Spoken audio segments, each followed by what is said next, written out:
nobody grows up wanting to be an estate agent, or very few people, unless your dad did it or something like that. It's different. I mean, we're looking for people that have got really good customer skills, you know, that put the customer first, that want the best for people. Every business is in the marketing business, first and foremost. No matter what you do, your primary job is marketing, and then what you do, your specialization after that. Welcome to A State of Mind, Go Bros podcast. I'm here, obviously, my brother Andrew and Jaimie. Jaimie gave me my first job in property. So things have come full circle. He's here having a chat with us. We're going to talk about how we all started out in agency, our mistakes that we've made in the past, building a business. Jaimie built a very successful business in South London and sold that as well. So it'd be really interesting to hear how that went. And we're just going to talk all things about property, the future of estate agency as well, and then maybe a little bit about our daily habits and how we cope with stress and things like that. So yeah, really looking forward to the chat. So Jaimie, so my first job in property. Yeah. Do you have any memories from back then? I do. I remember it quite well, actually. I don't remember I remember you, not the actual ins and outs of the interview, but I remember because I was running somebody else's business for them over in Docklands. And when you're recruiting an estate agency, as you guys know, you're looking for young, hungry, ambitious people who can learn fast and have got a good way with people. And I just remember meeting this tall, skinny lad from Essex kind of thing, who had a lot of energy and chat kind of thing. You were quite a ball of energy at that point. And I actually distinctly remember you telling me about your brother, actually, and saying, because Andrew, you were already working as an estate agent in this area. And I remember him telling me about you, and I thought, do you know what? So, he knows a little bit about what the kind of role entails, kind of thing.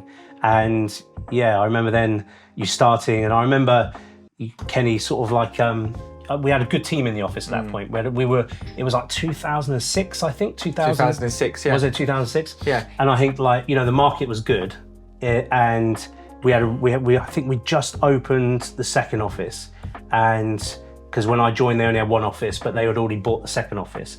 And the guy, he said to me, and fair play to him, he said, Jaimie, look, come and run the business. I'll give you free reign to run it whatever way you want, and I'll back you. And in fairness, I was like 27 at the taimbut in fairness, he did give me so that. He employed you, and you had hair. You had long hair back then as well. Yeah, I did have long hair. Yeah. Jaimie, did the guy employ you as what? How did you get into the job initially? So I knew him. So I knew him from before. So so my first role was I used to work for a business called Life Residential, and I worked for them for quite a while, and I was their number 2 employee in sales. They were a new business at that point, and they only had 2 people in their sales department. I was the second hire, and I then was working up in head office because they were also a developer called City and Docklands, and we were doing a lot of new home sales at the time, and I'd sold the guy a lot of property, and I got to know him through that. This is the owner of the company. This is the owner of the business, yeah. And he was saying to me, Jaimie, come work for me, come work for me. So you got headhunted? Sort of. If you got, it was like a long run. We would go out for drinks and something to eat and stuff like that. And it was like quite a long running thing that he would be like, Jaimie, come and work for me. And I was like, I don't want to go from working in the big head office, selling all these new homes, to go into your little one office kind of thing. Canary Wharf, wasn't it? It was Limehouse. Yeah. He said, look, he phoned me up and said, look, I just bought this new office. He said, and I knew the office because I knew the guy that had it before. And he said, look, I want to open 4 or 5 offices. And he said, look, I'll give you come in, you run it, and I'll back you, I'll give you carte blanche to run it how you want. And in fairness to him, he did. Wow. He did that, he did. What did he say? What did he say that encouraged you to go to work with him? What was it? What was the clincher for you? I think it was the fact that I knew he was in a position to back me. Yeah. So he was in a financial position that he could back me. He was always very upfront that he wasn't an estate agent. He was very upfront about the fact that, look, wasn't his expertise. He came from a finance background. And he was sort of the fact that he said, I'll give you carte blanche to run it how you want. Because in my mind, I had a specific idea of how I thought agency should be done. And it was the fact that he would give me that. And I liked the idea of opening new offices, and I thought, what an amazing experience, and it was. And he's a fun character as well, in fairness to Sandy. He's quite an interesting character. Yeah, definitely. Probably quite fun to work with. And I remember we're starting 2006, we were going to be in sales, and then the credit crunch happened. Yeah. And I actually remember driving through Canary Wharf, and sitting there in traffic, turning over and seeing the people coming out of Lehman Brothers with their I remember boxes. it, yeah. I was actually standing. So a lot of those pictures where you see of Lehman Brothers now, I was in the traffic, sitting there in a... Because we had to drive past it. It was literally in right a Franklin James yeah. car, sitting there. And then the next day it was like, right, you've been 2 days in sales, you're now going to be doing lettings. Incredible. Because the sales world market changed. just ended. I just wanted to ask Jamie, 27 years old, Yeah. okay, so you weren't in a management position before you got that position, that No, job. I was a senior sort of like sales. I was like a valuer in sales, And basically. like, I mean, that's quite a big deal. 27 years old, being offered to run your own office. I mean, Yeah. that doesn't happen to any estate agent, No. any individual. It's a young man Yeah. being thrust into positional authority. You probably had to manage people that were older than you. I did, yeah. Almost all I mean, people that on it, that yeah. takes a supreme amount of confidence. I think it was difficult at the start. When I first went in, there was people that had been there for a while and, that were, substantially older than me, like maybe in their mid-30s. And of course, like I think the initial reaction, which, when you're that young, you're quite fearless, really, Yeah. and you're probably Naive. half of it's down to naivety, Yeah. right? If you knew better, then you probably wouldn't Yeah. be as fearless. But I think at that point, there was people that were like, sort of, they'd probably be thinking like, who is this guy kind of thing, like, what's he, who's he to tell me what to do? But I think after it takes a little while, like with anything, you earn people's respect in the fact that, look, when you walk the walk and talk the talk, but you actually do what you say and you live it, then I think people see that. And then when you're bringing in new people and they're performing and you're changing things that's making a material difference to them, I think it makes sort of like they realise that, like actually this guy's here to help me. He's not here to just give me a hard time. And I think actually being in that position, being the man in charge but not the owner, is actually a very nice position to be in, because you've got like the power to do and change things without it being, but you're still on their side kind of thing. Do you know what I mean? You're not like the owner of the business. I found that a big change when I actually moved from running somebody else's business to actually owning my own and running it. I found it very different. But I think actually when you're in that position, you come in when you're sort of the man in charge, but not the owner. It's quite a nice, and I learned so much. I like within that period, I think, because the market was really flying and we were doing huge amounts of business. We were doing lots of hiring, open new offices. I think I learned a massive amount during that time. When you were thrust in that position, obviously you confidence. Someone wanted you. That naturally brings confidence, doesn't it? Yeah. I want you to come run my own office. Like imagine being a young man, that kind of being full of beans. And then being successful at that previous company, did that then give you the confidence to say, I can do this on my own? I mean, at what point did you, in your career, did you think, right, actually, I think I can do this on my own. I think I can step away. I think I always thought I could. Yeah, you always knew, even before. Yeah. So it was always an ambition of you to have your own business. I think that when I got into agency, because I loved it and I became like, so immersed, it becomes your life, right? It's all you think about, all you talk about, and you become so sort of like ensconced in that world. I think that I had this idea of how I thought things should be done. And I think when you have that idea, then the natural path is to create something of your own to be able to do it in the way that you want to do. What is it? What was your vision at that point, Jay? I mean, you're a young man, you've got this vision. I believe the job should be done this way. What was it? What was it? I think when I first started, so bear in mind I started in 2003, when it was like the portals were new. So the Find a Property had just come on the scene. We were still putting adverts in Loot newspaper. Yeah. And the whole kind of like ethos was, even with the portals, was like, put as few pictures up as possible, because you don't want to put any pictures up that are going to stop the people from calling you. And the whole thing was get the people on the phone, right? And literally you were on the phone all the time. Yeah.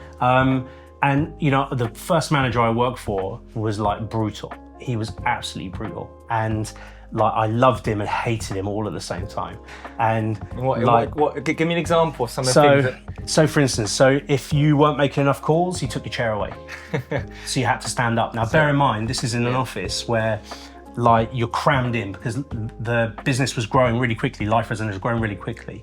And like if I pushed my chair back, I hit the property manager behind me, so we were like in this sort of like boiler room type environment. So that was your first job in agency? Yeah, that was my first job in agency. So then your second job in agency was running a business? Company. And it was strangely, so I had 2 interviews when I first arrived in London. One of them was with Chesterton's and the next one was with Life. And the guy in Chesterton's, I stepped into the interview And he said, look, we don't have any jobs at the moment. He said, but we have jobs coming up all the time. And he said, so we're going to do the interview. He said, don't be disheartened. We're going to do the interview because I think I will have a job for you in the next couple of weeks. So I was like a bit, interviewing for a job that isn't really there. So I did the job interview in Tower Bridge, funny enough, right, in Tower Bridge. Then I went to Life. They had their office in Parliament View. I did the interview with Matt and met the owners, and I knew I got it. Like you think, right, I've definitely got this job. And I really got on well with Matt, and I was like, yeah. And then they offered me the job, like within 3 or 4 hours later, offered me the job, and I accepted. And then the next day or 2 days later, Chesterton's phoned me and said, look, Jaimie, we've got a job for you. Come up. And I was like, look, I've given my word to these guys that I'm going to start for them. And they said, are you sure? We're a big business, and, who have you given your word to? Who is it you're going to join? And they were like, well, think about it. And then I remember talking to some friends, and they were like, oh yeah, Chesterton's are really big. These guys, Life, you haven't even heard of them, kind of thing. But I thought, no, I'm going to go with my gut. And I'd already said yes, so I went with it, basically. But yeah, I think that when you're in that environment, when you're sort of in this kind of like boiler room environment, he was Foxton's trained. Yeah, I was just going to say, he sounds so like he was ex-Foxton's he was like Foxton's trained. And it was like, at that time, like, Foxton's motto at the time was like, we go to war for our clients. Agency was like warfare, basically. And he was of that ilk where work hard, play hard kind of culture, wasn't it? Massively. And like, you'd be stood up in the office for hours. Because, like, if you weren't making enough calls, he took your chair away. He would come over to your applicant box, lift up your applicant box. You had your cards with your applicants' names on it, and go through them, right? Read out the name, and then you had to tell him who the applicant was, what you'd last done with them, when you'd last called them. Yeah. I started in 2002. I used to have to hide my applicants in the full ceiling when I used to go home at night. have to pull it across, put my applicant box in there, put that, steal them, because people would steal them. I think younger agents out there can't even comprehend that was the kind of environment that we used to work in. Well, I even used to have to change the last number on some phone number on a mobile number. So if it was a 1, it was a 2. Change the number, we'd go through it and call them. Yeah. But interestingly, though, Jaimie, I think what you did before agency. Can you talk a little bit about that? Because I think that's quite an interesting segue into property. So I was the reason I got into agency, because I think one of the big things about agency is like nobody grows up wanting to be an estate agent, or very few people, unless your dad did it or something like that. But I think if you went around a classroom of like 6-year-olds and said, what do you want to be when you grow up? None of them are going to say they want to be an estate agent, right?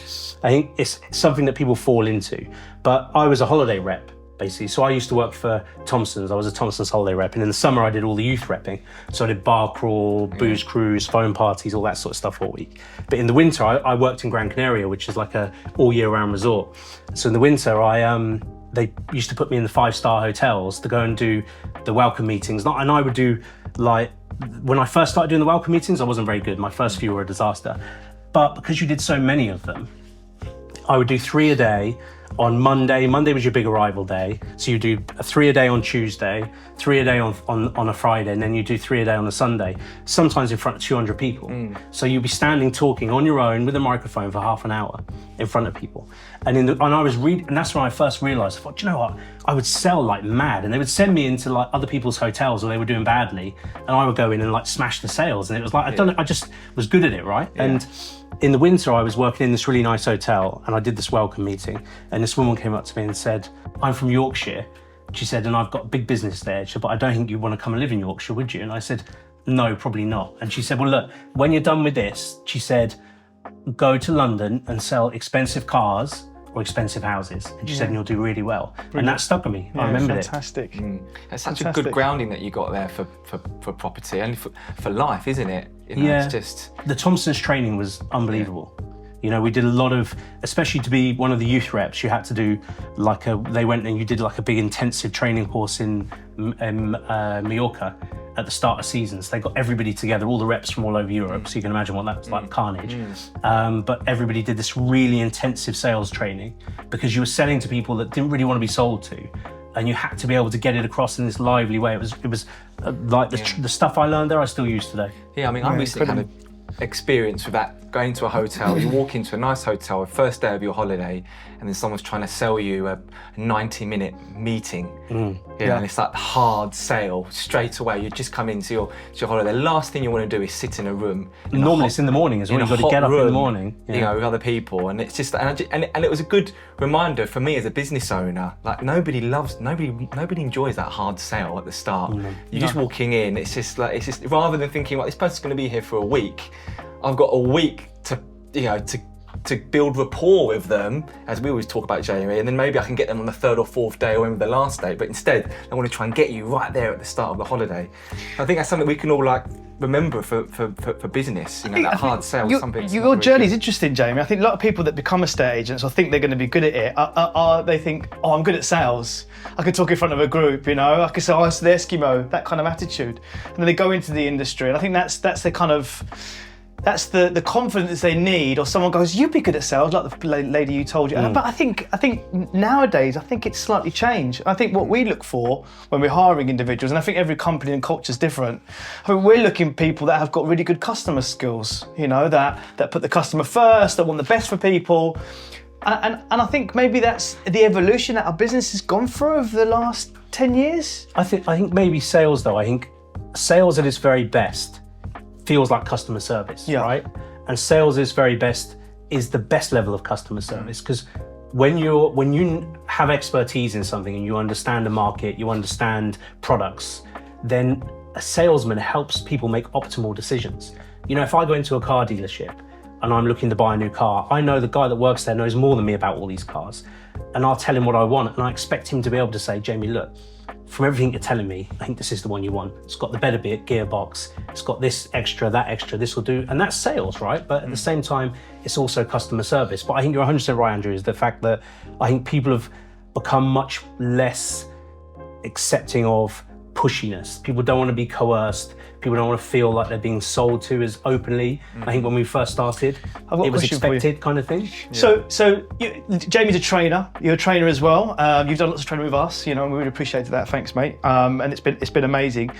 So in your career as an estate agent, and I want your opinion on this as well, Kenny, you've got those individuals that are quite salesy naturally, you know, they're fearless almost, right? And that isn't a certain estate agent style, certainly not the Stowe brothers' way of working. Is it easier for you to train someone that maybe is more subdued in the way they sell, or someone that's full of beans and will sell us the Eskimos? Like in terms of a profile of individual, what for you do you think would make a more successful estate agent now in this modern day? I think the gift of the gab thing is a misnomer, basically, because I think that, you know, talking too much is very dangerous in sales, because you never know what you're going to say, which is going to be the wrong thing. So, you know, that whole thing of, you know, you sold it, don't buy it back, you know, that talking too much is not, and a lot of people mistake, oh yeah, I'm a good talker and stuff like that with being a good salesperson. Because sales is about listening, really, you know, because you can only sell to someone if you've really heard them and probably listened to them and they understand that you've listened to them and heard them. And I think that it's much easier. I think the benefit of someone that's done sales before is they've not got that shyness or that hesitance of expressing themselves, because in sales you've got to give a bit, you know, you've got to actually let people feel who you are a bit. And sometimes if people have never done that before, I think it's very difficult to try and get them to do it. So having some kind of sales experience is good, but definitely having someone that will think of sales in a much more customer service orientated way, which is the way you have to sell now. Especially, I think the housing market's become much more sensitive than what it was before. You know, like I think it's more important than ever that we realise that we're dealing with people's homes. And when you're dealing with people's homes, it's such a major impact. There's probably nothing more that impacts someone's life than where they live, or, you know, the roof over their head.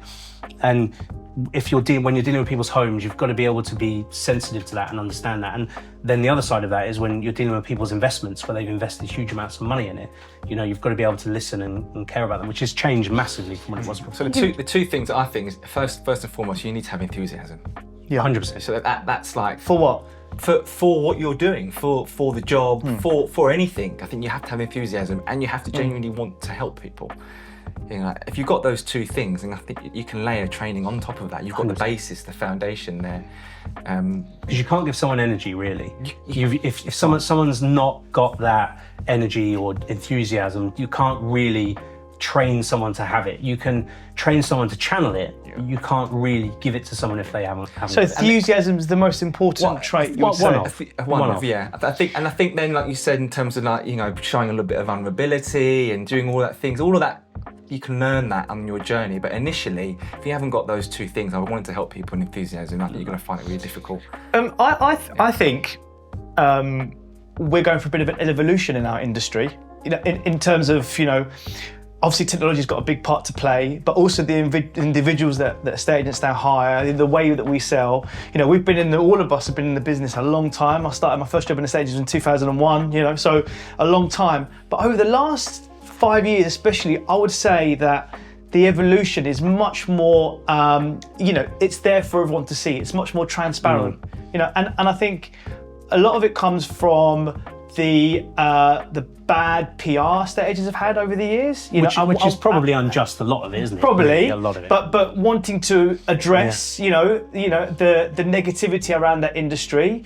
But question for both of you, why do you think it's changing? Why do you think our industry is going through this change? Or why do you think standards, I would say standards are improving, you know, and the way that the type of individuals that estate agents are now hiring, it's less of that kind of 80s yuppie culture? Is that what you'd call it? Would you call it a yuppie culture? You know, that kind of work hard, play hard kind of environment, stand up, you know, if you don't know this person on this applicant card, you've got to stand up. Yeah. That's not part of the industry anymore, not what we're saying, is it, Jaimie? No. And Ken, why do you think that's happening? I think we are fortunate that we work, you know, in areas where there is high demand for the properties that we're selling. So I think it may differ, you know, when you work in different areas, different pockets, different part of the country. But also looking at it from another perspective, you know, one of the reasons why I wanted to do the job was because, you know, of course you were doing it and I thought you enjoyed it and I thought I would as well, but also because I got to wear a suit, you know, I can get a car, you know, I can get all these things. Whereas now when we're hiring young people to come work, half the time they don't even drive. No. You know, so it's I think it's cultural. I think the people that we're attracting, generational. You know, it is generational, and I think there's just slightly different skills that you need from back in there. You needed to be fearless. You needed to have, you know, maybe a little bit of gift of the gab back then.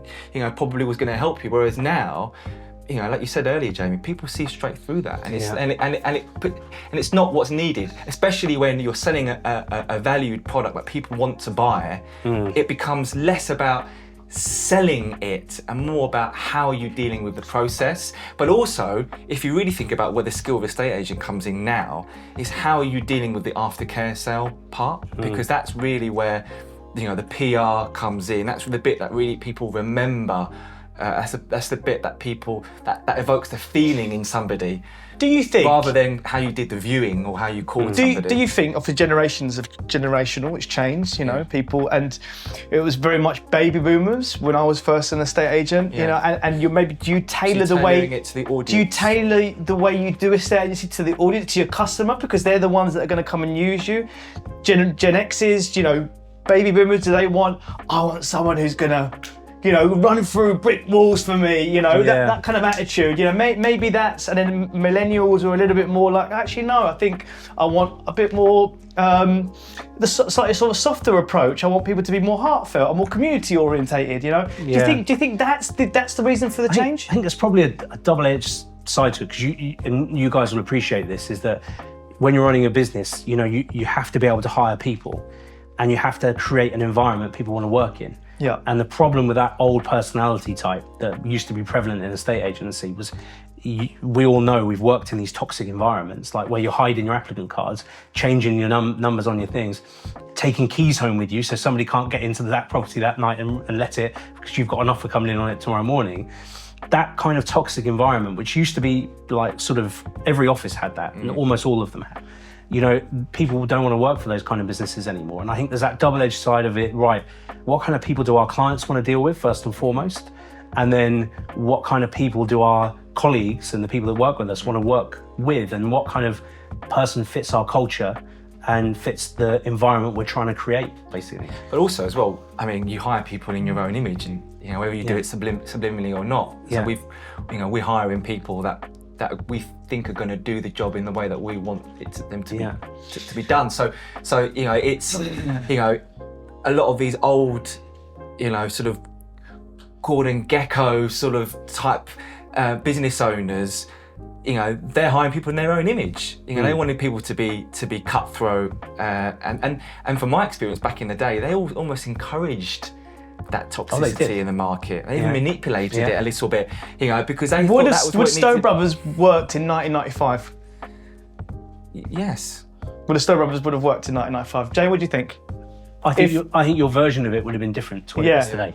But I think you guys would have adapted, because you'd have been different, and I think that, but I definitely think that, agency, it used to be when we first started, the business didn't change much, right? No. You go a few years and it didn't change.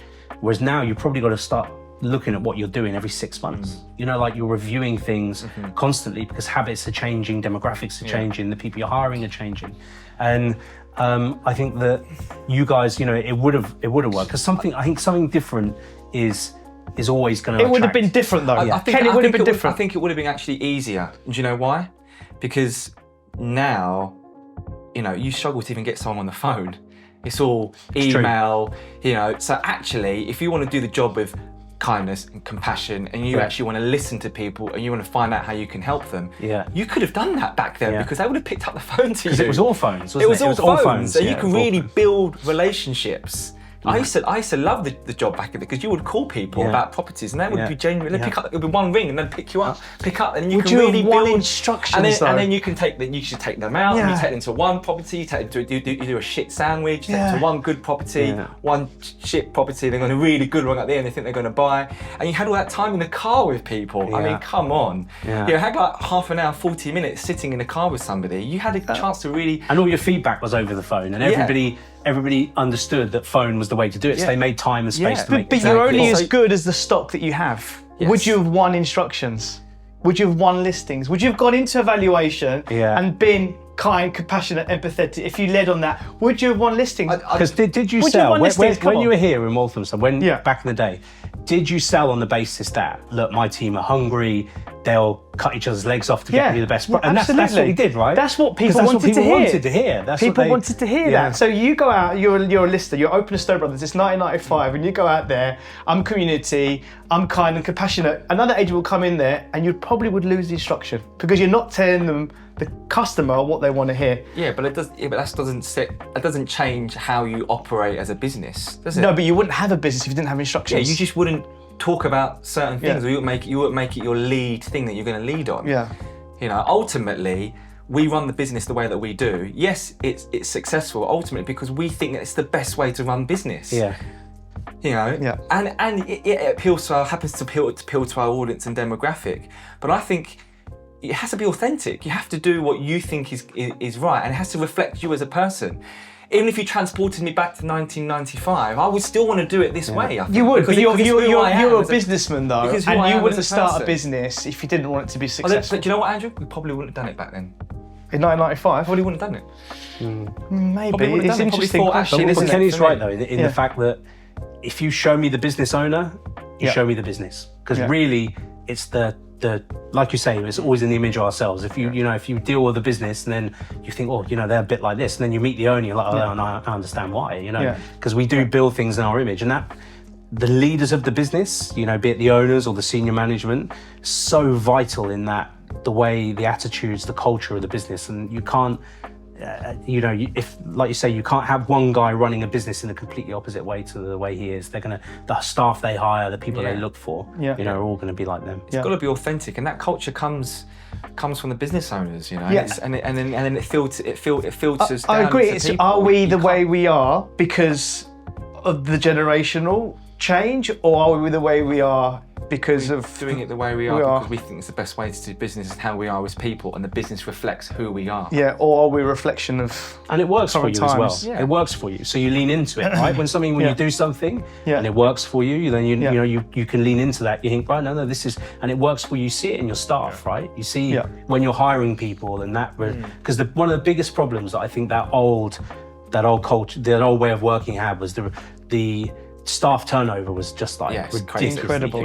It was. And this is where, it's so expensive having to replace staff all the time. And, you've got people that are saying, right, who am I dealing with now? And the number one reason, I don't know about you guys, the number one reason we used to win managed stock off other agents was because they said the staff turnover is so high. Never know who I'm going to be speaking to next time, Maybe I had like one person told me I have 5 property managers in a year. Yeah. So it's like, incredible. That, I think that old culture and that old way of running things, because staff today just won't put up with it. You imagine you take someone's chair away today and say, right, you've got to stand up in front of everybody else. Oh, man, they'd walk out. Well, my experience as well back then, and maybe even so now, where you've got this sort of competitive, combative environment, is that you usually have 3 or 4 salespeople, lettings guys, and 1 will probably be making the lion's share of the money. The other one, this is probably someone in second, and then everyone else is probably scrapping and that around. bottom lot turnover all the time. And that bottom people then turnover, and those 2 people are the ones that are really driving. It's a huge waste of talent, because there's going to be good people within those people that are turning over, and you're going through the thing of hiring them and then training them. A lot of people don't train anybody, but but then you've got that turnover, and you think how many good people are being wasted in that sort of bit below the top environment. And we just want to create, a good, healthy, happy working environment. And you can't do that from pitting people against each other, and making people compete, because it's you have to. That's why we've created an environment where everybody wins. Everybody wins together. Everybody loses together. There was one piece of advice that it resonated with me. We all get these little nuggets. I'm going to ask you both actually. What's the piece of advice that's resonated with you and that you still think about today? And one of those was an old director that I used to work with who'd set up the business that I worked to previously. Been in the estate agents since the 1970s, late 1970s, and he said the best estate agents on the high street are the ones that have the best teams. They're the ones that are the most successful, the ones that have the best teams. And that really resonated with me, especially when we set up Stowe Brothers. So it's like, well, we want to create the best team. How do we make sure we create the best team and we kind of, make sure those team dynamics are healthy, and how do we do that? That was always something that we always thought about. That's the one piece of advice. And Jaimie, did you have anything that resonated with you? I think that for what lean on from your point is that I think that comes down to, you can't have a good team unless you care about them. I think that is the one thing that, because people will talk to me about like, look, we want a better culture, or we want to change our culture, or we want to improve our culture. And a lot of it comes back to, you look at it and you think, well, let me look at your reward structure, first of all, because the amount of people who, you talk to them and they tell you the behaviors that they're not happy with or the ones they want to change. And they say, okay, like, let's have a look at your reward structure. And they're actually rewarding the very behaviors that they don't like, and they're sort of asking for one thing, but then their reward structure is based around something which is almost in contradiction to what they want. But you also can't create a good team unless you actually truly care about the people that work for you. I think one of the hardest things is you can't fake caring. You either do or you don't. And your staff know, bear in mind, we spend more time with these people than we do our family. When you're in the office every day together, spend an inordinate amount of time together in a estate agency. We do long hours, and it's a hard job, right? We're going at it, and you're working together to try and get things done. If the people that run the business don't care about you, that sings loud and true. And people don't hang around for that, especially in an industry where it's difficult. Because our job isn't for everybody. You come in every month, the board gets wiped back to zero, all the clocks reset, and you've got to go again. That's not for everybody. It's difficult, it's relentless, especially if you want to do the job for a long time. And that's where the care and the compassion for your staff and wanting to build a team and build a culture where everybody's rewarded and everybody can actually thrive together that's one of the keys if you want to keep people at it. But what happens is that you're a really good estate agent, and then you get promoted, but actually the skills that you need to be a leader are different. And you think, well, I know the industry, I know how to sell houses, I know how to rent houses, I know what I'm doing. Everyone just needs to listen to me, you know, and nobody wakes up in the morning thinking, do you know what, I can't wait to be managed today. Yeah, you know, that's not what people do. And what we've maybe intuitively have or not, or we've realised it ourselves, but is understanding that people want to be led. Yeah. You know, and our jobs are really, being a leader is really about, you know, taking care of the people that are in our charge. 100%. You know, it's not about telling people what to do. No. At all. No, you get better with it with time.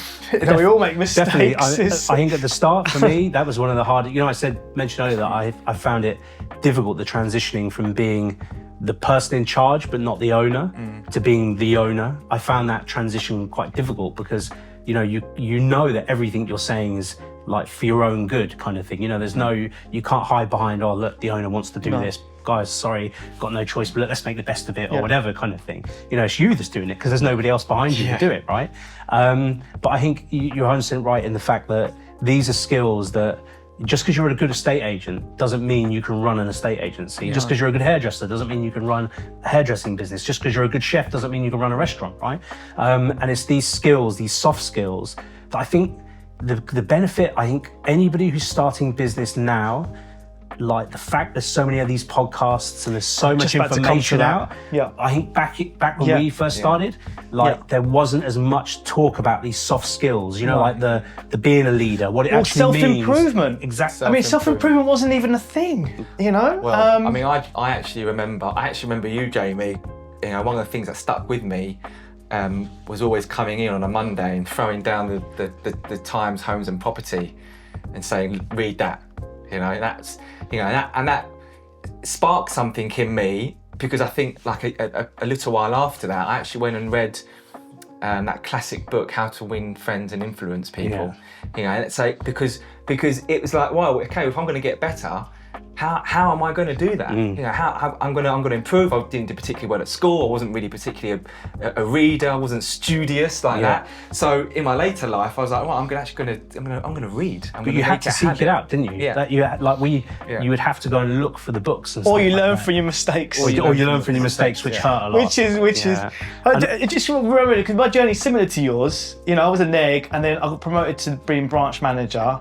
I was 26 years old, and there was like a team of 8 in this office, and no one could believe that I couldn't even believe it at the time either. I was like, I was like, what? I wasn't even a senior neg. It's a classic thing. You were the top salesperson. I was the top lister. I'm just going to give you we're going to give you the job, not because you're the best manager, or because you were organised. No, because I could win listings, and then what you said, you know, those skills. So I got thrust into, and my attitude was like, I'm the best seller. I could take on properties than anyone else. I take on the best stock. Just listen to me. And I basically did everything for about 2 years. We were top office. We did really well, but I was run to the ground, working, coming in early, leaving late. I did absolutely everything. And I think when we set up Stone Brothers, we were like, that is just not a way to be a manager. That's how you play paddle as well. Yeah, it probably is, yeah. I try to explain to him, even now, we've got a business, 85 people, right, and he still plays a team game like it's just him on his own. It's crazy. I think it's that awareness of the management is getting results via other people. Yeah. But it sounds easy, but it's really, so hard. Really difficult. My hiring, my HR skills when I first started hiring people was disastrous. I used to look for the good in people. I would hire the people that I wanted them to be, rather than who was sat in front of me. And it took me years to learn. It took me years to learn. So true. You've got to judge and hire the person that's sitting in front of you. And I was hiring all kinds of people. You know, like I was looking for, this guy, we can fit this one in here, and maybe we can get this guy out of there. Whereas when it really clicked for me was when I sort of got comfortable with being who I was, natural with my team. And I think being able to admit, because I think when you first become in these positions, and I think when you first then sort of a leader, you think it's about being right all the time. You know, you've always got to know the answers, and you know. But I think actually when I got to the point where I was like, do you know what? I messed that up. I got that one wrong. You know, like being able to actually say in front of everybody that I was wrong. You know, like that's on me. Then, you know, you sort of relax into it a little bit, and then you can identify that, you know, we would interview people, and I'd even say to them, I said, you know what, I think you're going to be really good for somebody, but you're just not right for us, you know, and it's knowing that, do you know what, there's a talented person. I really identify with that. I really identify with that. And I also admire you doing it on your own. Yeah, so the benefit that me and Andrew That is had, whenever we incredible. did interviews, I would always try and think the best of somebody, you know, look at the positives, you know, and then that's we can talk it through together, because he might have picked something different up in the interview rather than what I did, so you're able to make decisions. But doing that on your own, it's difficult. And at the start, I was completely on my own, and at the start as well, it's really tricky to get people to join, right? Because like that, you're asking them to come and work with a laptop and a mobile phone in an office with no branding outside. Like, you know, you're not going to get the top people. You've got your core team who knew you from before, but then when you're trying to hire new people, who are they going to choose? This company nobody's ever heard of, that no real backing kind of thing, just because this guy, or are they going to go and work for a bigger brand? So it's hard to get people at the start anyway. But what I would say to people is, you know, look at how your career panned out. You could have gone to work for Chesterton's, and you went to go and work for Life, seemingly new company. You know, I think sometimes the right decision isn't always the right one, you know, or the obvious one. The obvious one, or maybe you can go and work for a slightly smaller company, the plucky upstart that's going to grow. And you can grow, get exposed to stuff you never would get exposed to. You know, you can do other roles within the company, and you can grow with them. Examples with us is that we've got guys now that are started with us straight out of Waitrose. And now they're, you know, senior people, assistant managers, you know, pushing on to wanting to be branch managers. And you're not going to get that in a big company that isn't really necessarily growing or dynamic. No, and what I love about coming in to do the work for you guys and do the training for your guys is that, you know what, I come in, I see the same people. I see new faces, but I also see the same people and I can see them growing. Do you know what I mean? I can see and you've just got that nice atmosphere in the office. And I think the fact that you train your people, you know, that you actually go to the extent of getting someone like me to come in and do the training, and getting a different voice, is because it's so rare in a estate agency. You know, because some people have, like in independence, training is, as you guys know, is like either like on the job kind of thing or non-existent.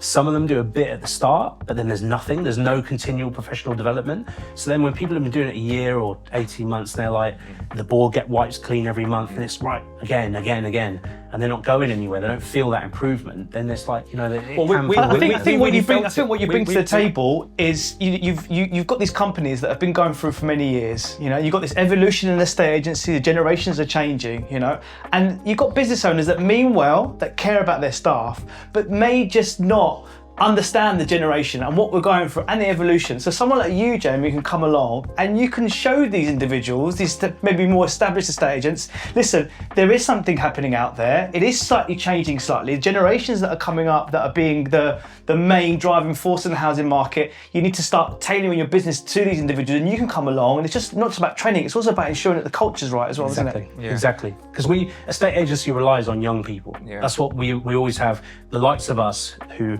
fall into the industry, love it and are really good at it, and really make it our career and enjoy it. You know, we need to keep finding those people. And I think that with the way the generations have changed, and also the job market now, because, you know, like if you wanted to be a salesperson before, you know, you were either going into an office somewhere to do it, or you were working, doing out on the road or something like that. But now there's really high paid SaaS tech jobs where people can work from home. They can then, you know, earn bigger basics than what estate agents generally pay, and they can get more time off and stuff like that. So it's a much more competitive landscape for estate agents trying to recruit. And I think that the number one way to win at it is just invest in making your business an environment where people want to be. Culture. Well, we part of the reason why, you know, we got you in, Jaimie, to help us with the training was because we were one of those companies, you know, we considered ourselves to be a startup. We were growing really fast pace, and it was for a while. It was like almost sink or swim. And we made the conscious decision, if we say that we care about our staff and we care about our teams, we care about our working environment, and not providing people training, we're doing them a disservice. So we've consciously made that a really big thing for us, because, you know, we want to invest in our people. And that's really important. And I want them, even if they go on to do a different role, a different job, or go into a different company, I want them to have left and gone, you know what, that was a really good experience. I learned loads. I'm going to take that with me. And this is where, you know, I mentioned about the caring thing, and this is where you've got to you know, like, so Kenny, when you work for me for what, like maybe 18 months or maybe just under 2 years. And then, you know, you've never worked for me since, but you remembered me, right? And I remembered you, and I kept track of how you were doing. You kept track from, you know, but there would be 5-6 years we never spoke to each other, right? But you never, when you treat someone properly and you put your all into that person, then, and I think young people, you've got to be very patient and gentle with young people, because young people, like when I was young, you know, you can make mistakes, you can do things wrong, you know, and you've got to give people an opportunity and you've got to give them support. And I think that if you do that for people, they'll run through brick walls for you, I think. And you don't necessarily have to have them working for you for life, you know, like you just got to, and I think if you care for the people whilst they work for you and afterwards, then that's what that says to the current people who work for you. Like, you know, when people leave, do it in the right way, give them a good send off. When they're not there, when they're gone, talk about them in kind terms and how good they were and how good they were for your business. If they really were, you know, actually talk to them like that. The staff that you've got, they hear that and they think that, you know, these are the kind of people I want to work for. This is the kind of culture I want to foster somewhere where it's so powerful. It's about giving your time, giving your experience and not expecting anything in return, isn't it? And I think if you can do that consistently throughout your life, I think it's one of our old adages, you know, if you give more than what you receive and you give and not expect anything in return, I think that goes a long way. I think that's the biggest advice I'm giving any young person out there. That if, you know, you do good things for people, and good things will happen. Yeah, and you don't necessarily need to know what it is out the gate. You know, just do the right thing and look after people in the right way, behave in the right way. Do things for the right reasons. Yeah. And I think that as a business, when, you know, if anybody's looking to create a culture, because people are talking, it's become much more important and people are understanding it, but they hear it like, you know, they think of culture like something that you can buy or that you can bring in. You know, we're looking to bring in a new culture or we're looking to improve our culture. But really that, you've got to go right back to the start. You've got to go right back to the foundation of why did the people start the business in the first place, and then build the culture from there. And everything you do, you've got to actually live it on a day-to-day basis. Because like I said before, people can call bullshit on it very, very quickly. And if what you're doing on a day-to-day basis doesn't marry with the foundations of what your culture's built on, people think, you know, if the way you treat your clients doesn't marry with what you want your culture to be, if the way you reward your staff doesn't marry with the way that you want your culture to be, if your meritocracy and your sort of hiring principles and how you promote people also doesn't marry with what you want your culture to be, then it's not going to work. And in fact, I think if you try and enforce a culture that doesn't fit the leadership and the owners and the foundation of the business, it's probably actually a negative thing, because you're then neither thing, you know. And there's all different kinds of culture. That's why I think that's why hiring is so important for us. You know, making sure, because if you can, you go through hiring people, hire people that already fit in with the culture, already they're 80% there. You can sprinkle that 20% on top. You're already preaching to the converted. You know they're a fit. And it's like if you have somebody that's, you know, perhaps not, it doesn't fit with the business. I often, when you think back of who's worked for you along the way, and certain people work for you for a little while and certain people work for you longer, they all contribute to you getting to your end destination. I often look at it like, you know, when a shuttle takes off, it goes up and it dispatches bits along the way as it gets higher and higher. And sometimes you do get to the point where certain members of staff that, you know, that the business has outgrown certain things and their role that you want to promote them into, maybe they lack the skills, or that maybe the environment has changed, and that can also be a difficult thing to deal with, in making sure that when you're hiring new people in, you're much better growing them rather than bringing people in from the outside. Because I think that's where a lot of businesses, where they have really good trajectory at the start and you see them doing well, and then they go and hire people in from other businesses, stick them in senior, you know, we're big now, we need to go and get so-and-so from this one and so-and-so from this one and stick them into here. And then you lose the whole magic of what you were building. But it's something that we're quite aware of, aren't we, Andrew? And I very much see us as, you know, we're the biggest agent in East London now, biggest independent agent in East London, and I very much see us as the antidote, as, you know, is to this whole sort of, you know, corporate, you know, making 200 phone calls in a day, standing up standing up when you're making these phone calls, having to do all these, sort of really onerous KPIs. I see ourselves as a bastion of doing the job, like I said earlier, with kindness and compassion, which isn't something people talk about in property. No, I think community, and I know you don't like that word, Ken, because Kenny thinks it's overused. Community is a bit overused. It is, but the crux of it is that these big multinationals, thousands of employees, their local communities is not a priority for them. I think it can't be almost, can it? No. It's almost so hard for them to actually. So we've always seen, Jaimie, you're coming into an area, you're dependent upon your community for stock, and you need to come in there and you need to put, your best foot forward and come across it from a perspective where your customers are going to understand you want the best for them. Yeah. It isn't about selling houses. It's about ensuring that the community understands we want to be active members within it and we want to be a helpful part of it. And these big multinationals, they go into areas, they're not thinking about that. No. They're thinking about how we're going to ensure that we're selling enough houses to pay our staff. We've got this massive payroll, thousands of employees. Are they hitting their KPIs? They've not got the headspace or the ability to think about the little area, the little pocket they're in, and how can we help? How can we be helpful members within it? And I think that's the beauty of us. And I think we never want to get to a size where we are going to behave that way. No. It's just not something that we're going to do. It's like when I went to that business, conference. I went to this business conference, James. I don't know if I told you. The first time I've ever done anything like that before. I thought, it was on a really interesting topic. So I thought, I'll go. I might learn something. And did you learn anything? This guy, I did learn some stuff. And this guy stood up, all sort of suited, slick hair, and just sort of, with great pride, proclaimed that the first thing he said was, "Guys, it starts and ends with the numbers."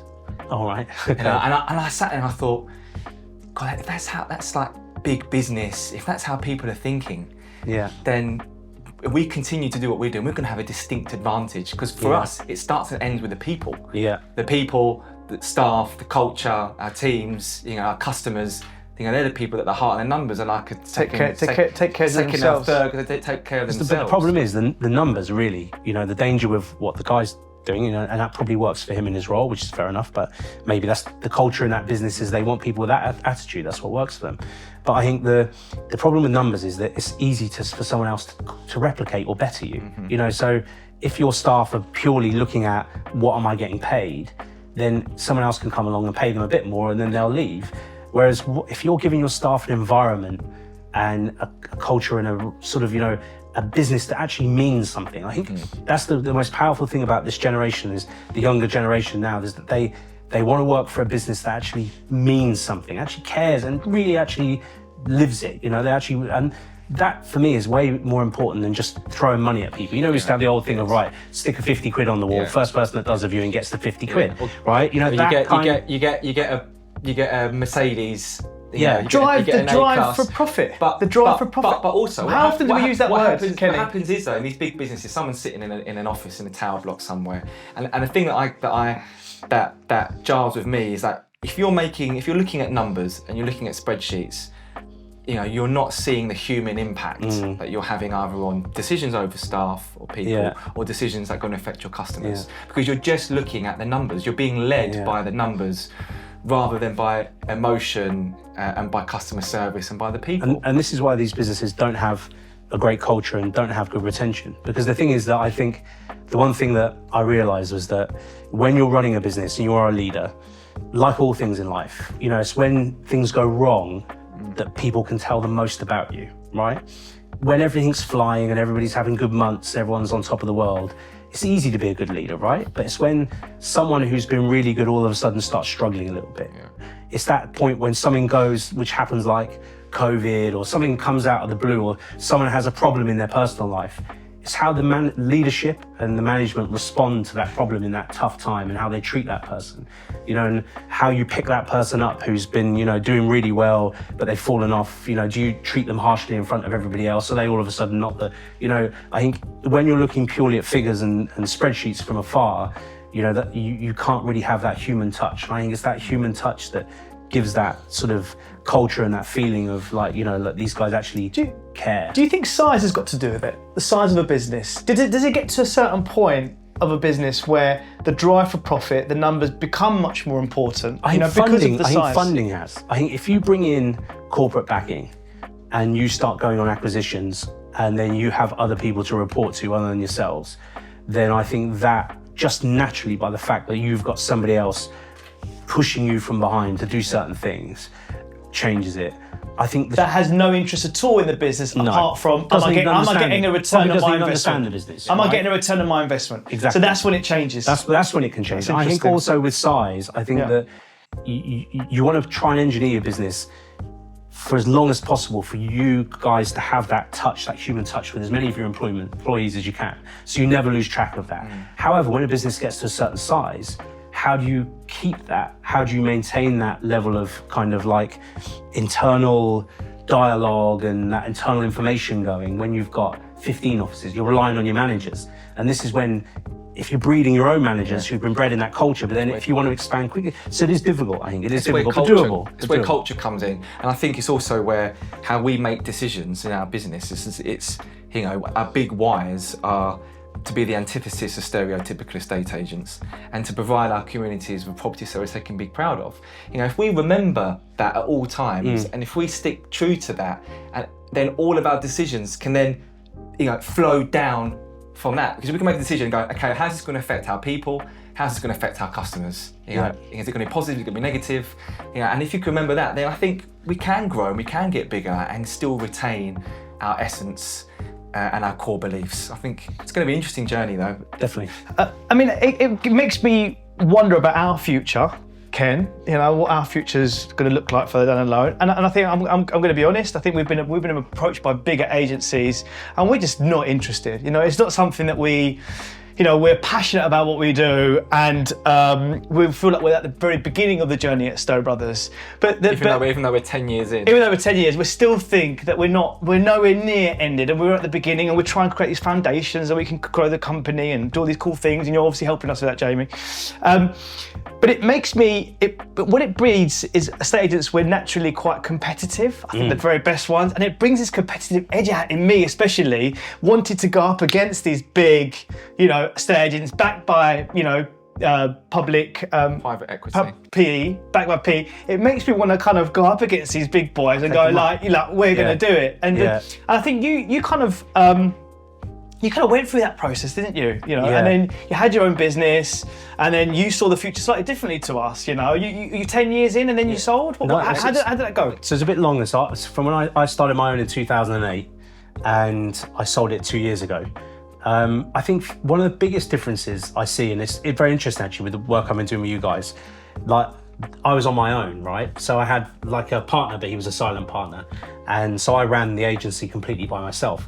I was very lucky. I had a very good second in command he was with me for like almost 11 years, and he was brilliant. Like, you know, we had a very close relationship, and I trained him. He started with me, never done agency before. I trained him, and he worked for me for a very long time. Brilliant guy called Matt. He's now in Dubai working for Knight Frank, so he's gone on and done really good things as well. But when you're on your own, you know, like you're the owner, and it's like, you know, and I've been doing agency for a while, and I just thought that, you know what, like, do I want to do this? I was in that position where I then either went, because I've got 4 children, so, and I just got to the point where my youngest had just started school, and I thought, I had this feeling of like, you know, I'm early 40s, my youngest one has just started school, so I'm going to have this little bit of, you know, I've not got little babies anymore. And, you know, so when you had the babies, that was your focus kind of thing. You know, as long as your business did well, you weren't like completely on that kind of thing. But I got to the point where I thought, you know, do I want to now invest the next decade of my life running and growing this business still by myself? And I just thought, you know what, I don't think I do. And when I see the dynamic with you guys, and yes, you've got each other, but you're brothers as well, which makes it, I think, even better, because, you know, business partners are business partners, but when you're brothers, you've got that extra added thing, which I think makes it such a special relationship. And you naturally, you know, you can be openly different to each other, but that's all right, because you're brothers, you know what I mean? You're siblings. And I think it's a very special dynamic. And I think it is part of the magic of Stowe Brothers, the fact that you guys are brothers. And I think that is something that maybe had I not been on my own, I might have continued and gone again, because I had the feeling that if I wanted to break away for a year or 2 years and just go off and do something else, I couldn't do it. I couldn't, you know. How do you feel about it? How many years is it since you sold? Two. So how do you feel about it now? Do you miss it? Do you wish you stayed a little bit longer? Are you happy with the decision you made? I'm really pleased. You know, funny thing is, I've sold a lot of property over the years, and I've sold my business. I've never ever regretted selling anything. Nothing, you know. And the thing is, I think the one thing about selling things is you never get as much as you think it's worth, but that's always natural, because you always obviously think whatever you own is worth more than it is. But I don't regret ever selling anything. And what was really nice was bringing it full circle, because there's not many people that you meet. And you're still a young man. Yeah, there's not many people that you meet that started something from scratch. It was me and one other girl with a laptop and 2 phones. And then we sold it to one of the biggest estate agency chains in Europe. So, you know, there's not many people bring it full circle. So it was nice to actually do it, build it, you know, create it, build it, grow it, and then sell it. But I miss estate agency. So what I miss is, and this, I got really good advice when I first sold. I got good advice from somebody, a couple of people who've been through a similar thing. They said, Jaimie, look, don't rush into anything, because you're all of a sudden going to have what you think is free time. But it's not. It's just the time everybody else has always had to do stuff they want to do. So let that settle in a bit, and then decide how much time you want to devote to work again. And also you might dive in, because business owners tend to be, and this is the one thing I've learned a lot actually, is that most people that own businesses, we're all a little bit different. And you know, like, you're obsessive, and you know, there might be something behind that, I don't know, but that once you dive into something, you're in, right? So I had that advice of don't dive in too early, and build whatever you want to do next around the bits that you miss, and try and avoid the bits you don't miss. So what I really miss is the strategic stuff. So I miss sitting down and working out, right, look, what are our challenges? Who are our competitors? Where are the opportunities? And how are we going to attack those opportunities? And, you know, like, that constant thinking of that kind of side of the game, I miss that. Growing the business. Yeah, and I also really miss dealing with the staff on a day-to-day basis. Yeah. I miss growing. I think when you're a trainer and a sort of a developer, you enjoy developing people. There's nothing more satisfying, like when I see Kenny, like, and I remember vividly having these conversations with Kenny. Did you ever think Kenny would be in this position, by the way? Well, do you know what we said, right? And you remember, Kenny used to sit in the office. We used to work ridiculous hours. It was like 9 a.m. to 7, but we'd be there to like 8:30. And Kenny was always one of the ones to stay late. And I remember I was 27 and Kenny was 18. And I remember saying to Kenny, look, imagine if I'm doing this now when I'm my age, well, I'm 27, but you're 18, mate. Yeah. When you're my age, what will you be doing? Yeah. You know, I said, if you stick at this, how good will you get? You know what I mean? Yeah, brilliant. Because I saw he had the right attitude. I remember that really vividly, actually. How old are you when you started Step Brothers? 23, 24. Yeah. Wow. So I think that like, you know, if when you've been involved in that, and you've involved helping people develop, and then you see them doing well, and it doesn't matter whether they're doing well for you or somebody else, you know, if you've been part of that, it's really rewarding. And I missed that. Like, definitely, that was one of the big bits I really missed. And of course, I miss doing the deals, you know, like when you're involved in the excitement of doing deals and stuff. So I had a nice break, but I did really miss estate agency. Yeah. I think you've got an amazing life, Jaimie. Amazing. You know, living in but Spain. You live in Marbella now, don't you? Yeah. Living in Spain, you know, 4 kids. It is, and I've started, so doing the consultancy I love. So I love coming back to London, and, like, you know, normally when someone calls you in, it's because they've got a particular thing, you know, there's something they want you to get to grips with, which is really exciting when you know that, you know, you can come in and you can make a real difference. And it's really exciting going into an office where you don't know anybody, and people are always a little bit like, who's this guy? You know, like, what's he? You know, is he here to try and find every? You know, like. But I think that I've really enjoyed doing the consultancy, and I've enjoyed getting to know a new property market in Spain. I'm currently working at the moment as a interim CEO of a AI prop tech business over there, which is a brilliant, really interesting role, because, like, when I sold, I thought, you know, I really want to learn more, because we were great proponents of prop tech. Like, we had the first iterations we were one of the first users of fixed flow. We were one of the first users of Good Lord. You know, we employed these things like way out. Like, and I never ever had any servers in the office. We were completely cloud-based right from the start. That was right back from 2008. Everything was on the cloud. Fantastic. So it gave us great flexibility and able to implement new prop tech. And I've seen the massive difference it can make. If you can employ the right prop tech with the right kind of people, it's amazing. AI is an interesting one. I think we're going through that process at the moment. We're trying to implement it in one of our offices. We're trialing it. We're seeing how it goes. So in what area of our business is it going to have the biggest effect? AI. You're obviously a CEO of a company now, so you're on the front line. You know firsthand the impact it's going to potentially have on us, or not. How do you think it's going to change our business? I think it's going to touch everything, basically. And this is the first time the business that I'm running now is that they have their developers in-house. So we've actually got, a lot of companies use third-party developers, but we actually have the developers. They work in the office. They're in the office 2 days a week. We're having product meetings with the guys that are actually building the products. And I think AI is already having a massive difference. I mean, there's not many emails you get nowadays or things you get or proposals you get from people where that AI has been involved somewhere in that, right? It's been a tweaking of AI. 100%. And if some low tweaking. If you're an estate agent now, or you're not using AI in your daily workflow, then one thing you need to do is start using it. Get comfortable with it. At least start thinking about, because at the moment I think that we are the tip of the iceberg with it, because there already is way more advanced models. We just don't have access to them yet. And I think at the moment AI is a little bit like lightning. It's huge and powerful, but nobody's really worked out how to really harness. Few people have, but not really harness it and deliver real value that is concrete and can be relied upon.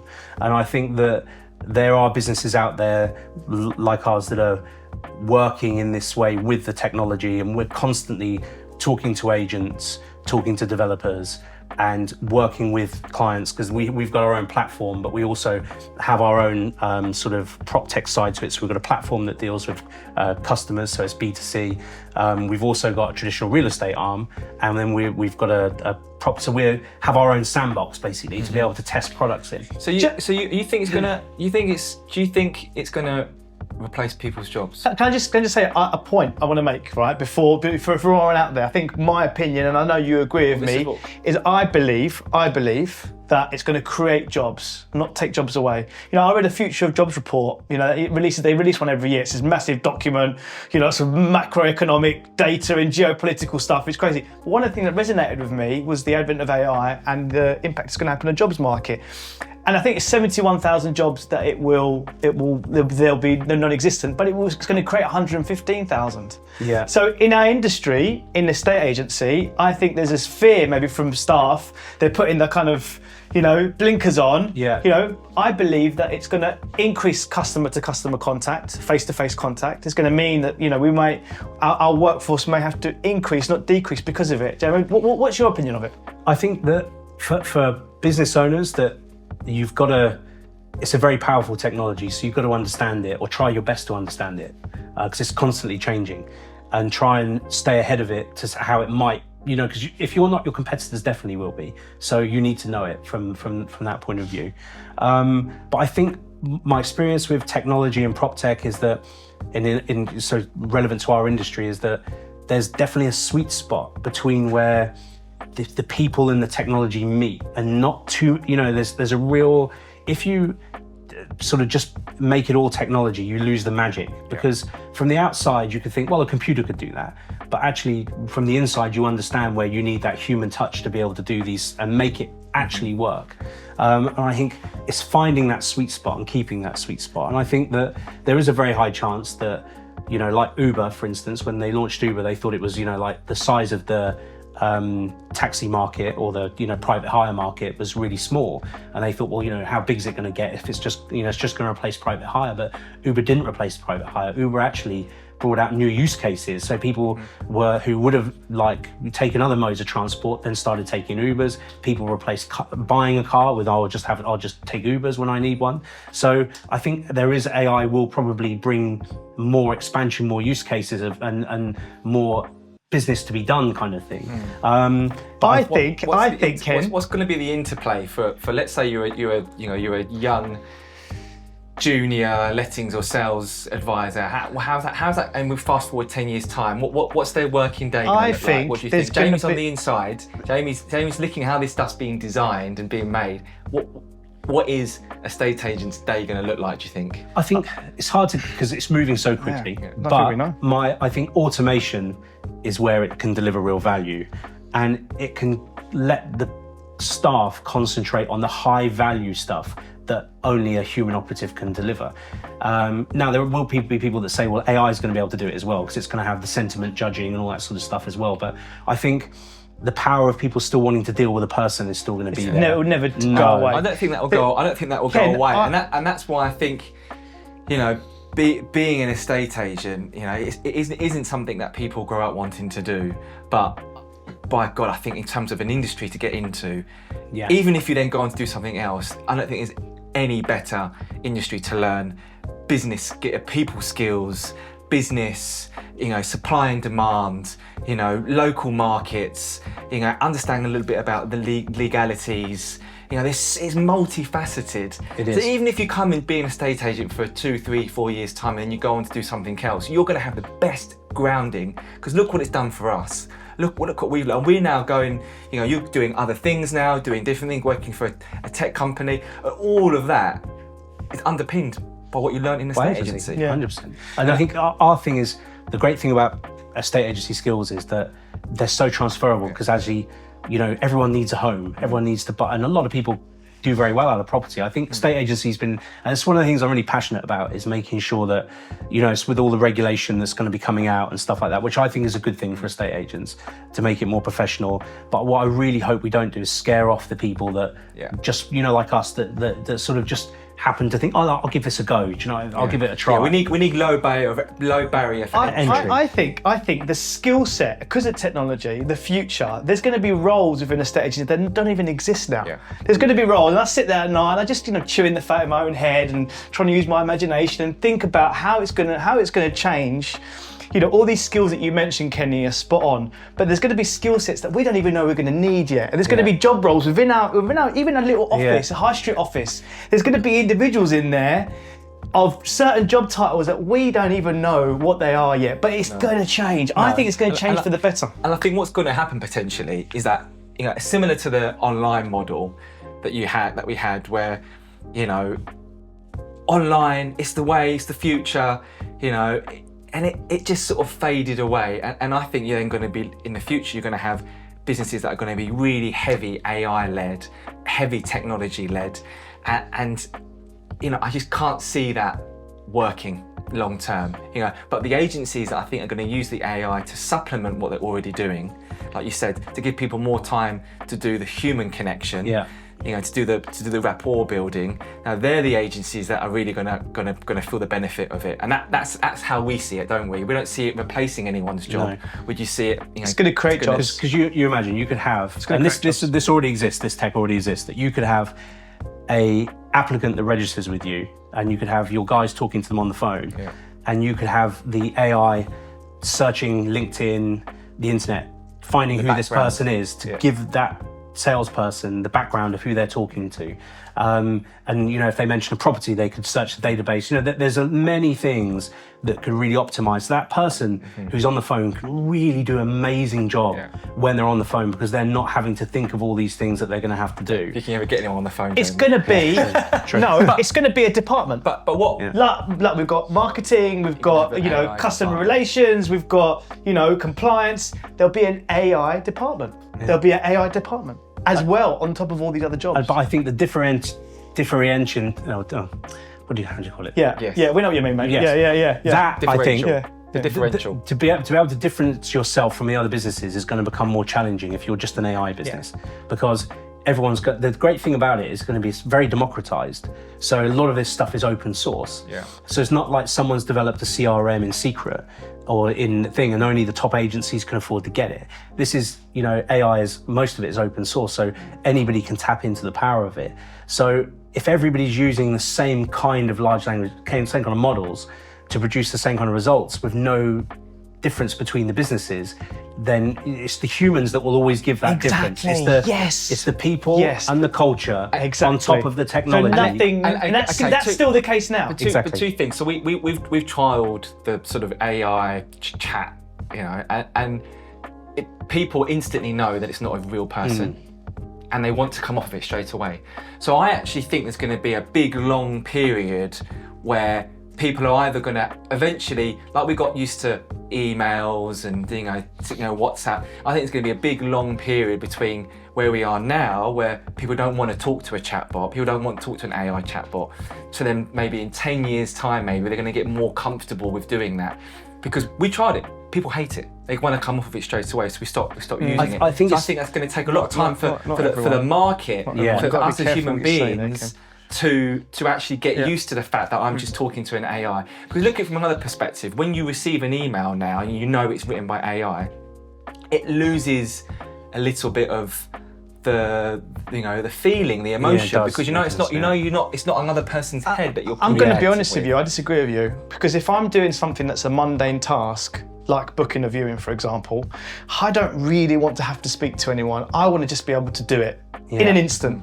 30 seconds, 40 seconds. We're busy. Yeah, but you're that's busy. A viewing. That's a viewing. Yeah, that's a standard thing. On this time. But it doesn't happen. If you want to start having a conversation, if you want to start asking questions, and you know you're talking to a chatbot. But basic things. The technology needs to progress dramatically, or we as consumers need to get used to using it from a customer point of view. There's going to come a point in your buying journey or letting journey that you're going to want to speak to an individual. That is never going to change, and IA will not replicate that. The emotion-to-motion contact that you need at certain points during the process. But those small mundane tasks that is maybe a chore, even speaking to an estate agent, can I book a viewing? Whatever. You want to just be able to do it in 30 seconds on your phone. Yeah, the automated tasks. And that's what's going to change the industry. That's how it's going to change in the short term. The technology is also improving like quicker than any technology has before. And I think the adoption, a lot of the studies they've done, they think the adoption is going to be much quicker with AI than other technologies. Well, you look at iPhones. But because there's, in a way, that a model shouldn't have a motivation to tell you a lie or to misstate something, whereas a human might, right? But you also might lose out on that with your viewing thing. If I just want to book a viewing on this, but then the magic of an agent is being able to interpret what someone thinks they want into what they really want. And that's look, I'll show you that one, but from what you told me, I think we also should look at these two. Yeah. And normally it's those two, as we know, the ones that, because you've seen them all. You're the expert, and it's that extra layer of value that a human can bring to the thing, which you could train a model to do it. Well, the value I think also is enthusiasm, is being an expert, and that's where the human comes in, because let's liken it to something else. It's like it going to a big supermarket and you use one of the automated checkouts. Yeah. It's functional. It gets the job done. It's a bit annoying at times. It doesn't work. You put something in the wrong place, and it doesn't say anything about the brand. Doesn't leave you with any human connection or emotion. And if you then transfer that into property, I think what's going to change the landscape for us as estate agents in the future is going to be, you're going to be hired not because of what you can do physically, because AI can do that. You're going to be hired because of your enthusiasm, from your personality, from what you bring, from what you bring to the table outside of clicking buttons. That's what's going to be prized even more. It's the face-to-face contact. That's where I think being on social, getting your face out there, on not being afraid to do, talk to the camera, show off the properties in a way, because all these things that AI can't do. Certainly not now. No. It's going to be even more prevalent What's in the future. the most clever bit of tech that you've seen so far, Jaimie? What's the most clever bit of tech? And you might not be able to say, but I'm certainly interested. I want to know.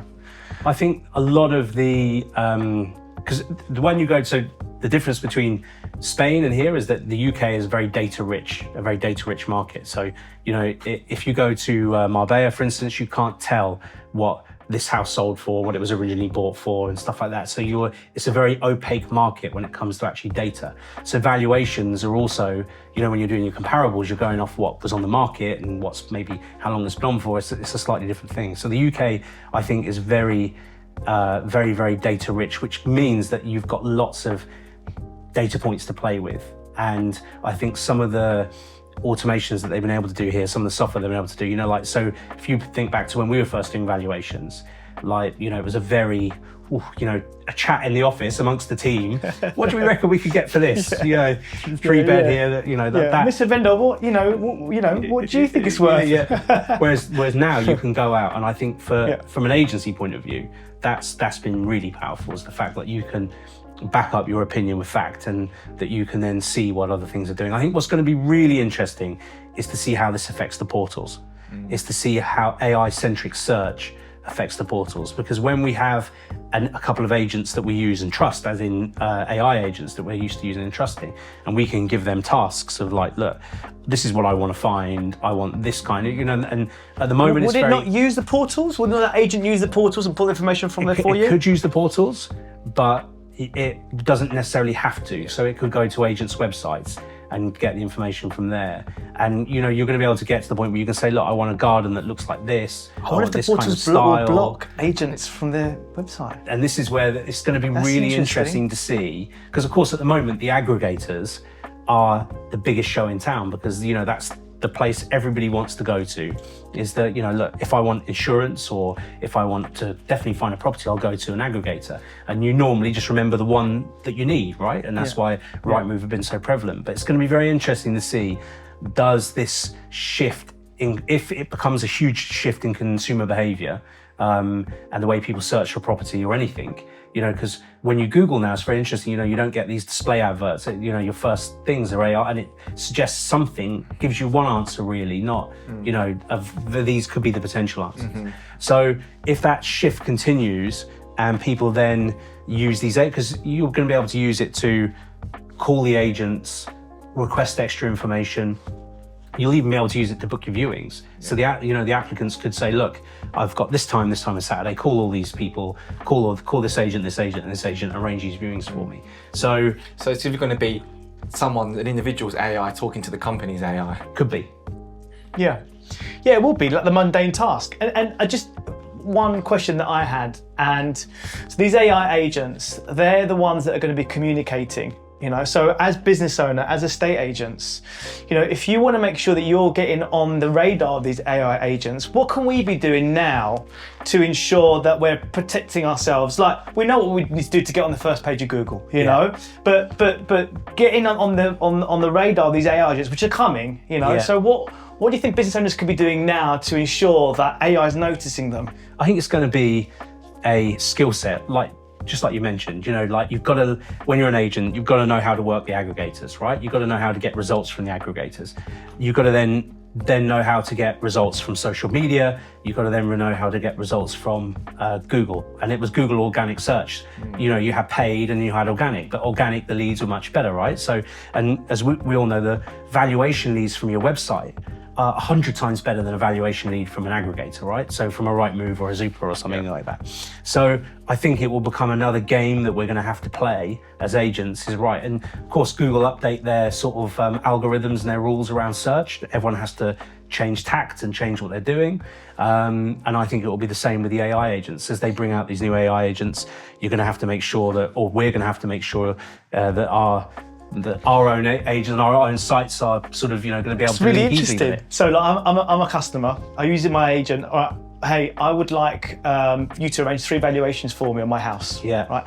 What 3 companies is that AI agent going to go to? Is it going to be done in market leaders, market share, which we're currently? Data from? Where's it going to get the data from? What metrics is it going to use to ensure that you're one of the 3? Because you're not going to get more than 3. Let's do it. Let's do it right now. Yeah, should we do it? Yeah, go on. Let's do it right now. Well, you're going to ask ChatGPT? Yeah. Okay. I imagine it's going to search the web, but I'd be interested to see if you gave it. I actually like to use Claude. If you gave it some prompts and said, I'm looking for, try it just generically first and then see what happens. Yeah.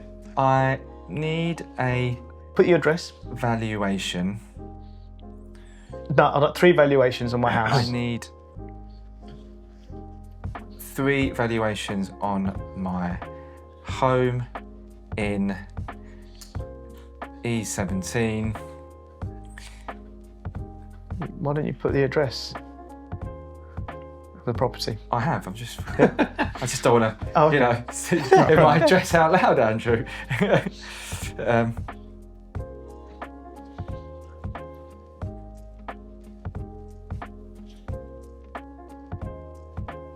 Valuations on my house. What else do I say? What have you said so far? I need 3 valuations on my home. Can you pick the 3 best? Let's just see what it comes back with, yeah? Yeah, go on then. So what's the prompt that you put in? Can you help? Yeah. Question mark. So what's the prompt you put in? I need 3 valuations on my home. And then you put the address there? Yeah. Shall I put number of bedrooms? No? I just stick it in. Keep it broad? See what Yeah, they say. keep it.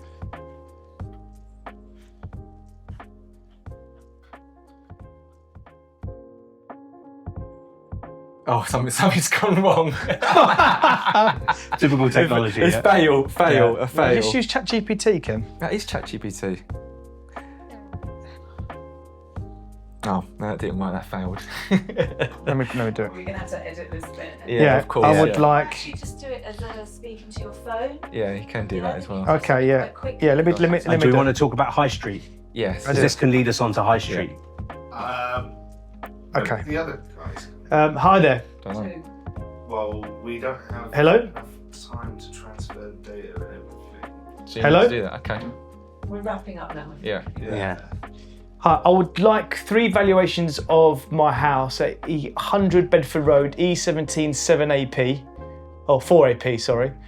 Can you provide me with 3 companies that you suggest I should call to arrange valuations?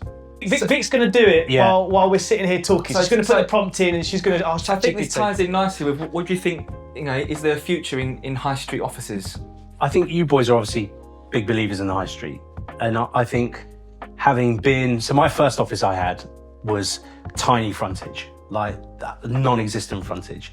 And because at the time I was like, you know, I'd worked in high street offices where there was hardly any walk-ins and, you know, like basically 0 walk-ins and, you know, 1 or 2 a week.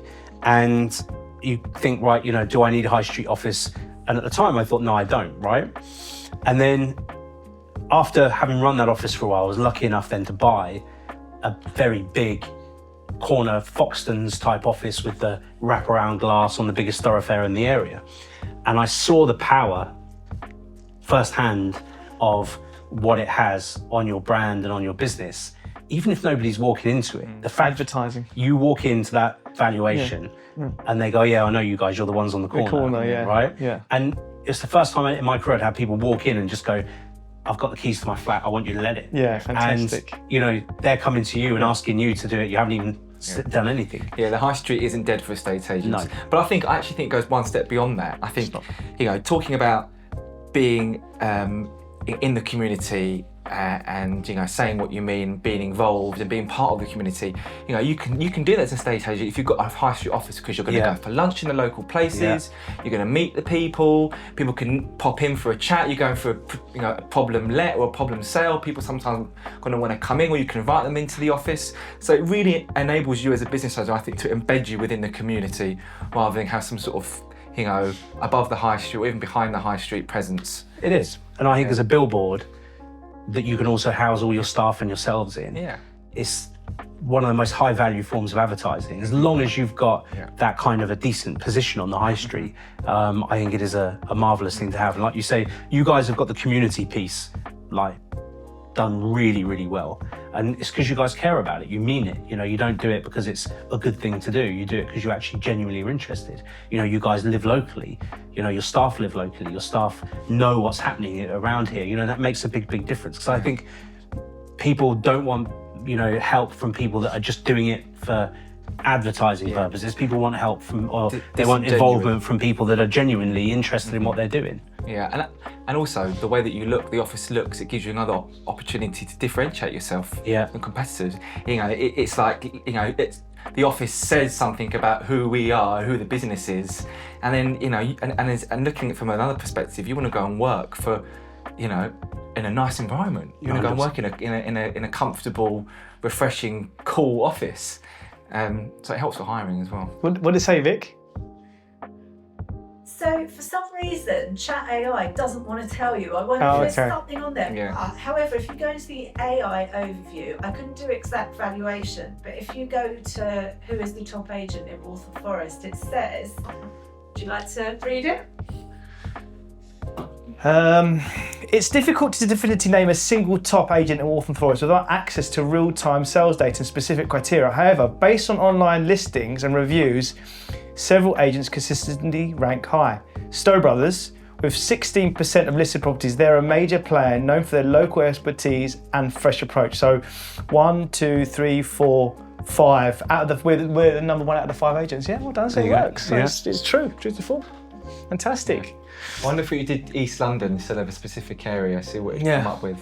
But I think business owners out there need to be aware of it, don't they? I think it's going to become, just like Google search has for the last decade. I think it's going to become a real driving force for driving growth to our business. And I think we need to be aware of it, and we need to find its nuance. It is. And you know what it says to me, Andrew? Even more that as estate agents, it's a service we're providing, but we're marketers. Yeah. If you're not thinking about your business from a marketing perspective first and foremost, then you're going to struggle, because everything we do, all decisions we make, they're marketing. It's all marketing. It's not. We don't sell houses. No, that's I think one of the things that if I was going to start again, one of the things I wish that I would have known earlier, or wish I'd have understood earlier. And so you mentioned earlier about what's a good bit of advice someone gave you, and it's someone I read said that every business is in the marketing business first and foremost. No matter what you do, your primary job is marketing, and then what you do, your specialization after that. And for me, I was so obsessed with just getting the estate agency side of it right that I didn't spend enough time in the early days on making sure I was marketing the actual business.